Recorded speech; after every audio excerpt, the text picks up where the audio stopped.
महाराज जी, परीक्षा में कुछ असफलताओं के बाद मन व्यथित रहता है। एक तरफ लगता है कि मैं कहीं अपने साथियों से पीछे छूटता जा रहा हूँ, दूसरी तरफ लगता है अगर सफल नहीं हुआ तो मेरा क्या होगा। महाराज जी, ऐसे में महाराज जी मेरा मार्गदर्शन करें कि हाँ मैं बिल्कुल, कैसे। ये नई अवस्था में ये सोच तो होती है। अगर बच्चा हम एकाग्रता पूर्वक अपने पाठ को, तो हमें लगता है कि फेल कैसे हम हो गए। आपके ग्रंथ इतने बड़े बड़े नहीं, हमारे ग्रंथ इतने मोटे मोटे हैं। स्वाध्याय हर चीज का 10 साल पहले पढ़ा होगा, अगर वो बात पूछोगे तो अभी 10 मिनट में पूरी उसकी व्याख्या करके बता देंगे। अगर आप प्रयासरत हो, प्रयत्नरत हो, तो अपने विषय में असफल कैसे हो जाते हो। या तो आप ब्रह्मचर्यहीन हो रहे हो, इधर उधर प्रपंच कर रहे हो, अपनी पढ़ाई से विमुख आचरण कर रहे हो, मनोरंजन कर रहे हो।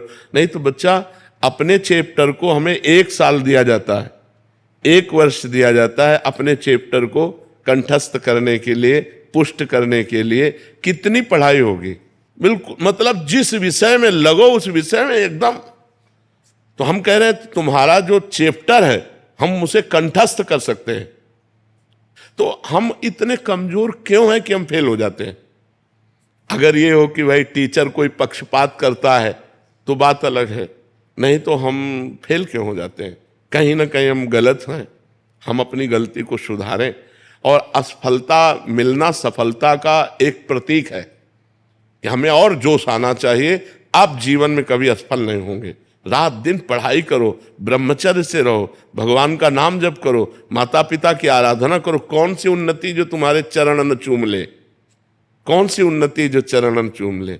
इसलिए हमें तो लगता है कि हम अपने धर्म ग्रंथों को ऐसे याद किए हैं जैसे काका गागा नहीं याद किया जाता, ऐसे याद। उठते बैठते चलते फिरते जो पद है, पूरी 84 जी, पूरा सुधा निधि जी, पूरी सेवकवाणी, पूरी स्फुटवाणी, उसे जिस विषय में लगे तो अपने विषय में लगे, जिस विषय में लगे तो एकदम लगे। तो आप फेल कैसे हो गए। अपने विषय का ज्ञान आपको क्यों नहीं है। ऐसा तो कोई चैप्टर प्रश्न दिया नहीं जाता जो क्लास का ना हो। मान लो आप 12वीं में हैं तो 12वीं के क्लास के अंतर्गत ही आपको दिया जाएगा। ऐसा नहीं है कि आपको आगे का दिया जाए।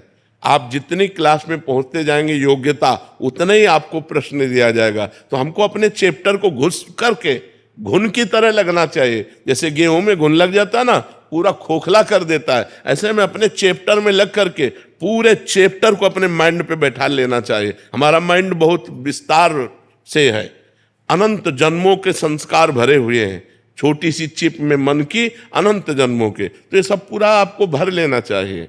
कहीं ना कहीं आप प्रमाद कर रहे हैं, कहीं ना कहीं आप त्रुटि कर रहे हैं, उसको संभालिए। नहीं तो ये निराशा ऐसी बढ़ जाएगी कि जीना मुश्किल हो जाएगा।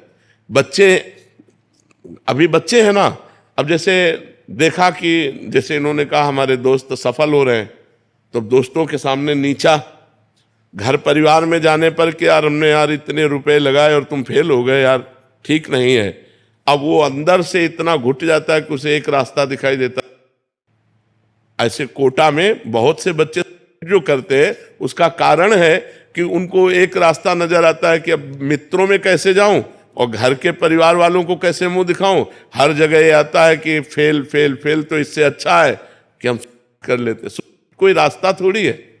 आप भूत प्रेत बनोगे, फिर नाना प्रकार के और दुख भोगोगे।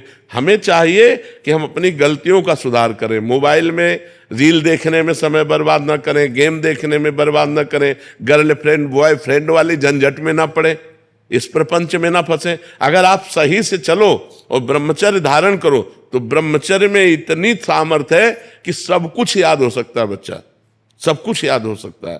तो आप निराश मत हो, संयम में चलो और आगे उन्नति को प्राप्त हो। ऐसा नहीं कि बराबर अवनति हार ही हाथ लगेगी, ऐसा नहीं है। आप प्रयासरत रहो। ठीक है।